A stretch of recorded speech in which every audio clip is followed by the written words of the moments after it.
در مورد حرف الف اینکه این حرف جزء حروفی است که بر روی خط زمینه قرار میگیره و در واقع شبیه به یک همزه یا فنری هست که از بالا و پایین باز شده، قد کشیده و حرف الف رو ایجاد کرده.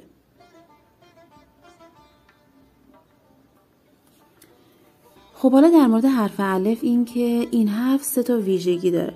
اولین ویژگیش این هست که به طور معمول بر روی خط زمینه قرار میگیره. دومین ویژگیش هم این هست که از بالا نگاهش به سمت راست و از پایین به سمت چپ هست و اینکه از وسط یک حالت عمود داره نسبت به خط زمینه.